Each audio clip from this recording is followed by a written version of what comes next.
Florida is one of the most visited places in the entire world. Millions come here every year for the beaches, for the theme parks, cruises, and maybe even to catch a glimpse of Florida man in his natural habitat. And with that many visitors, there are bound to be some mistakes, things travelers do that can take a great vacation and turn it into a sweaty, stressful, wallet-draining mess. And that's what we're going to be talking about today. And now, before we get into it, I can already predict at least one of the first comments will be something like, "The number one mistake is going to Florida at all." And yeah, I get it, very original, so congrats, you just saved yourself from typing. But for everyone else, these are the top 10 mistakes tourists make in Florida, the kind of stuff that can turn your dream trip into a sunscreen-scented disaster. And please stick around to the end, because while some of these are just funny or annoying inconveniences, a few of these are kind of serious. One of these mistakes will completely ruin your vacation, and another one of these can actually ruin your life. Let's get into it. Okay, let's start with a relatively mild one here, and that is, please don't feed or mess with wildlife. Florida wildlife is pretty incredible until you start to interact with it. Hand one French fry to a seagull, and suddenly you're going to find yourself in the middle of a live-action remake of The Birds. It's kind of funny at first until you're sprinting down Clearwater Beach with 30 gulls dive-bombing you for your last fry. True story, just recently I had a seagull dive-bomb the Publix sub I was eating while just sitting on the beach in St. Pete. True story, it stole a pickle right out of my sandwich from under my nose, couldn't believe it. And feeding gators here? Illegal. Once a gator learns to associate humans with food, they can become aggressive and might even have to be put down by wildlife officers. That cute vacation photo could literally cost an animal its life. And feeding manatees? Super illegal. That one's actually a federal offense. So admire the wildlife from a distance, because the only thing worse than explaining that seagull attack scar is seeing it in all your family vacation pictures. Expecting to do it all at the theme parks, Disney, Universal, Busch Gardens, doesn't matter. Disney World is 40 square miles. That is roughly the size of San Francisco. You're never going to see it all. Universal now has 3 major parks plus a water park. Busch Gardens Tampa alone covers 335 acres, making it one of the largest theme parks in the world by size. Yet tourists show up every week saying, "We're going to do it all in 5 days." Nope. No, you're not. Here's the reality. You're going to walk 8 to 12 miles a day, every day in the Florida heat that feels like breathing through a wet towel. Lines for big rides can stretch over an hour. By day 2, your feet will hate you. By day 3, your kids will hate you too. And you'll start questioning why you ever thought this was a good idea in the first place. And this is when you're going to see it. The classic theme park meltdown. Dad is red-faced, drenched in sweat, barking at the kids to have fun because this costs $6,000 and we're not leaving until we ride It's a Small World. Twice. Meanwhile, the kids are crying, mom's over there Googling divorce attorneys, and everyone is sunburned. The biggest mistake isn't just trying to do too much, it's burning out so hard that you stop enjoying the vacation that you paid for. Veterans know the trick. Plan rest days. Prioritize your must-do attractions, maybe even sneak in a midday nap back at the hotel if you can, and accept that you're not going to check every box. You're not going to see it all. Even annual pass holders haven't seen it all. I've never done it all. Remember, this is a vacation. It's supposed to be fun. It's not a military campaign. So take it easy, enjoy what you can. Your entire life isn't going to be ruined because you couldn't all get on Velocicoaster. Although, actually, maybe it will. That ride is awesome. Don't miss it. Renting a car without understanding the toll roads. Now, Florida is a place that loves its toll roads. Orlando, Miami, Tampa, they've all got them. Florida actually has more toll roads than any other state. Can you believe that? Over 700 miles of toll roads here. If you're driving from Orlando to Port Canaveral for a cruise, you're going to hit the Beachline Expressway, a toll road. Heading south on the Florida Turnpike, that's a toll road. In Miami, the Dolphin Expressway will happily charge you while you sit in traffic. And here's the mistake. Most tourists just say yes to the rental counter's toll program without actually understanding the math. You're going to rent a car, and these programs might cost you an extra $5 or $10 per day in fees, plus the actual tolls. On a 1-week rental, that's $70 in extra charges, sometimes to only cover $12 worth of actual tolls. So what about just letting toll by plate handle it? Well, that works if you're a local, but the bill first goes to the rental company, and then they're going to tack on an administrative fee and pass it along to you. That means that one $2 toll can balloon into $17 or so on your credit card. Some companies cap the fees, but others don't. The smarter move is to bring your own SunPass or ePass if you already have one. You can temporarily register your rental car's plate on that, or pick up a $5 SunPass Mini at Publix or Walgreens, stick it on the windshield, and pay the normal toll rates. And hey, quick pit stop before we keep going. If you're enjoying this, please hit that like button. It really helps more people find this video and this channel.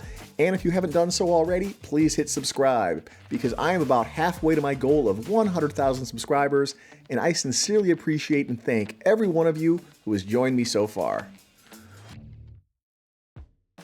Swimming in the wrong place. Lakes, freshwater canals, ponds, assume there's a gator in there, always. There's a saying around here, if the water is wet, there's probably a gator in there. That little retention pond behind your hotel, definitely not a swimming pool. And here's the other thing, honestly, Florida lakes can be kind of gross to swim in. These aren't like the lakes up north. A lot of them are muddy, mucky, and tea-colored from tannins with thick vegetation that tangles around your legs. You can't always see what's lurking below, and that's not exactly relaxing. Most locals don't really swim in lakes unless it's a natural spring where the water is crystal clear. Part of that is the gators, but it's also because of something even creepier. The rare but deadly brain-eating amoeba that has a name I'm not even going to try to pronounce here. I'm just going to put it on the screen.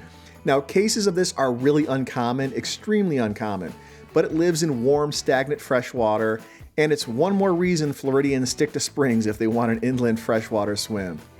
The ocean isn't exactly risk-free either. Rip currents kill more people in Florida every year than hurricanes and sharks combined.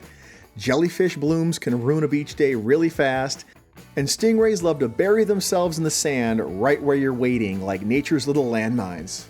But you don't have to worry, just pay attention to those warning flags. They are out there for a reason. Stick to designated swim areas, stick near lifeguards, and shuffle your feet in the shallows to avoid stingrays.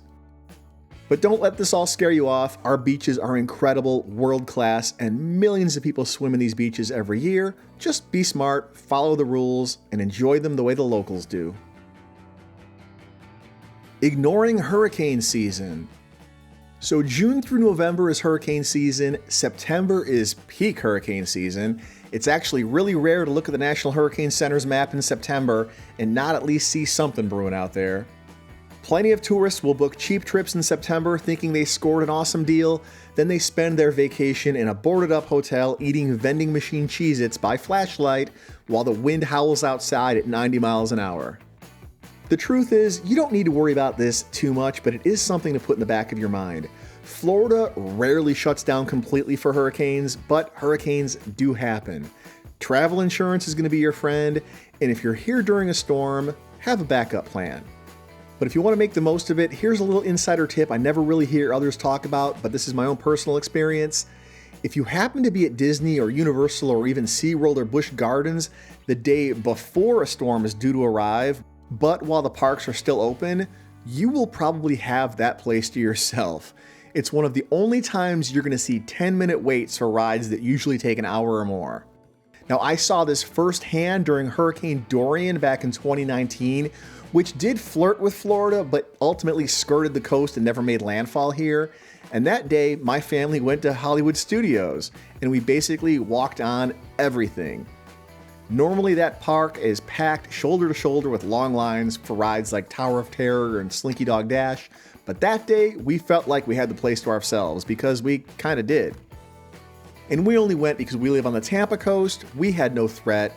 The storm was kind of flirting with the East Coast, so we were like, let's just drive to Disney for the day. Now, to be clear, I'm not saying don't take storms seriously. These are a big deal. Safety always comes first. But if you're already here and the parks are still operating, you might as well enjoy one of the rarest sights in Florida, an empty theme park. But hurricane season doesn't mean don't come. It just means don't come unprepared. Because nothing ruins a romantic getaway faster than candlelight dinners by generator power. Underestimating the Florida sun. Now, the Florida sun is absolutely no joke. Even in December, UV levels can fry you in under an hour. Every single beach and water park here has at least one poor soul walking around looking like a boiled lobster, and once you burn, congratulations, your week just turned into aloe vera, baggy shirts, peeling skin, and regret. It is a really fast and easy way to ruin your trip, and it's a really preventable one. But locals know hats, shade, SPF 30, reapply every 2 hours. Now personally, I'm a rash guard guy, full coverage. I basically dress like I'm about to surf the pipeline in Hawaii. In reality, I'm just bobbing around like a manatee at Clearwater Beach, but hey, at least I don't burn. Filling up at scam gas stations around Orlando. So just outside Disney and Universal lurk some of the most notorious gas stations in the country. You pull up to fill the tank, you don't look at the price because most gas stations are roughly the same price anyway, right? Then you look up and realizing you're paying $4, $5, sometimes $6 a gallon. One tank can suddenly cost you more than a theme park ticket. So like, what the heck is going on? Just outside Orlando International Airport, right across the car rental returns, is the notorious Suncoast Energy Station. This station has become kind of legendary for charging up to $6 per gallon, while just 2 blocks away at Wawa, it's closer to like $3 or whatever the price is these days. And there are stations like this just outside of Walt Disney World that are some of the first stations you're ever going to see when you leave the Disney bubble. Gas stations charging $4, $5, $6 a gallon. It's outrageous.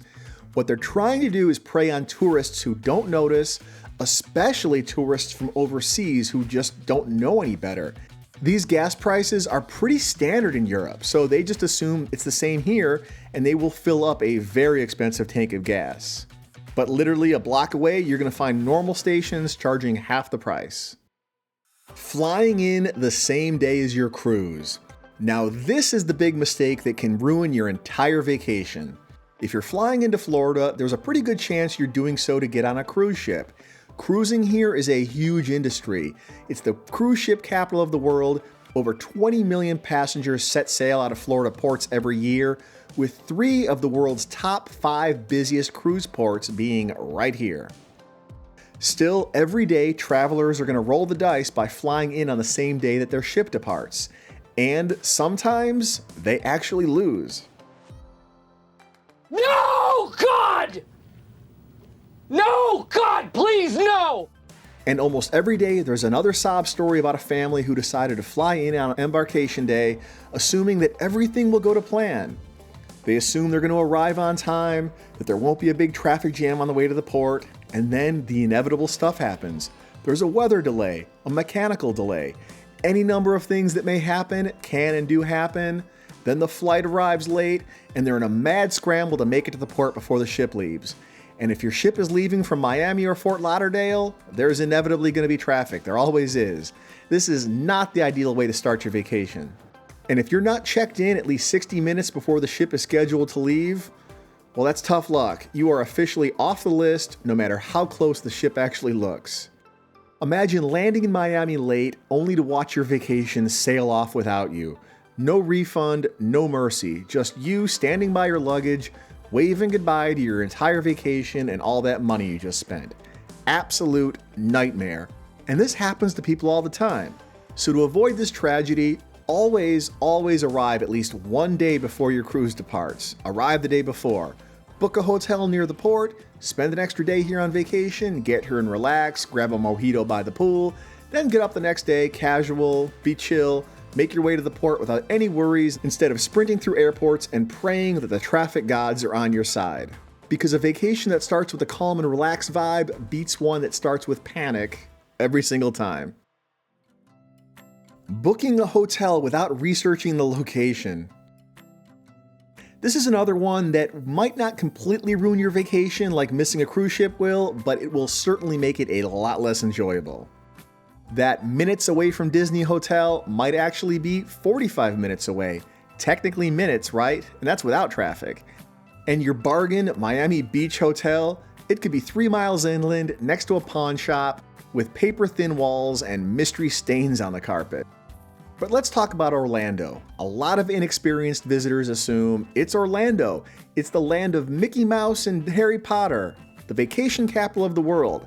How bad can it be? Well, actually, it can be really bad. Just outside of Walt Disney World, West Earlo Bronson Memorial Highway, US 192, is infamous for aging motels and dumpy hotels. Many of these places were built decades ago during the area's first boom and have never seen a renovation since. They're cheap, sure, really cheap in some cases, but they can feel like something straight out of the movie The Florida Project, because that's literally where it was filmed. It was filmed in these places. And some tourists make this mistake a lot. They focus on price and they ignore the location. The result? A week of fire alarms, police sirens, sketchy characters, broken air conditioners, and a pool that looks like a science experiment. So just do your homework, use Google Maps to kind of scope out the area, read reviews, and look at recent guest photos, not just those nice promo shots the hotel wants you to see. Because nothing kills vacation vibes faster than realizing your dream getaway starts and ends at the Bates Motel.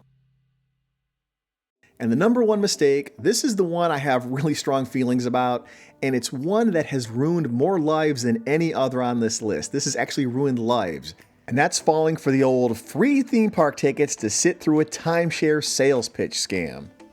You might know how this one goes. Someone might approach you in a hotel lobby, or you're going to see a sign that says free Universal tickets. That deal sounds tempting. You sit through a quick 90-minute timeshare presentation, and you get free tickets to Disney or Universal, or maybe even a free hotel stay. Great deal, right? Except it's probably not going to be 90 minutes.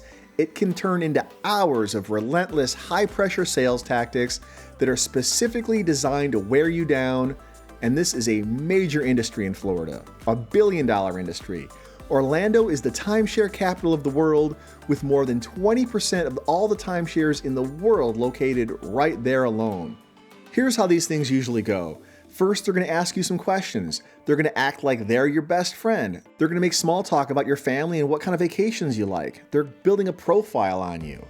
Then comes the offer, complete with glossy photos, fake urgency, and promises of luxury vacations for pennies on the dollar. And what follows is hours of pressure, guilt trips about family memories, managers swooping in with special one-time deals. I'm using air quotes here, one-time deals. And sometimes even salespeople who cross the line into being verbally abusive if you won't budge. There's a lot of stories out there like this. They're gonna lie, they're gonna call it an investment, they're gonna tell you it's a today-only offer. But the truth is, the value of timeshares usually plummets, sometimes to zero, the second you sign that line. And here's where it goes from annoying to actually dangerous. Countless families have signed in the heat of the moment, they gave into the pressure, only to realize later they've taken out a massive loan they're on the hook for and are locked into thousands of dollars a year in maintenance fees. Forever. And timeshares are nearly impossible to resell, and they're really hard to get out of. Some people spend decades trying to escape these contracts. Others end up defaulting just to get out. They wreck their credit. Some even declare bankruptcy just to get out of these things. If you want a really wild YouTube rabbit hole, look up timeshare horror stories. You're going to find plenty of them. They're not held accountable for what they tell you prior to closing. So they can bold-faced lie to you and do whatever they have to do to make the sale, and who cares if they hurt you? I've even thrown around the idea of bankruptcy. Now, to be fair, not all timeshares carry the same ugly reputation. The Disney Vacation Club, or the DVC as the cool kids like to say, is often considered the least shady of the bunch. It's a points-based system that many Disney superfans love and swear by, but at the end of the day, no matter how pretty the branding, it's still a timeshare. The contracts are long, the fees are real, and it's not something you're going to want to jump into on an impulse. So this isn't just a wasted afternoon, it's a mistake that can follow you for life. If anyone offers you free tickets to a theme park in Florida or just some deal that sounds too good to be true, it is. Just smile, say no, and keep on walking. Just smile and wave, boys. Smile and wave.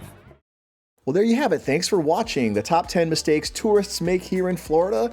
Let me know if you've seen any of these in action, maybe some you've made yourself. I'm sure there's some more that I forgot, so let me know in the comments. And if you found this helpful, please give it a thumbs up, and don't forget to subscribe for more Florida travel tips, hidden spots, and a little snark along the way. Until next time, wear your sunscreen, don't feed the gators, Stay safe out there, and I'll see you around the Sunshine State.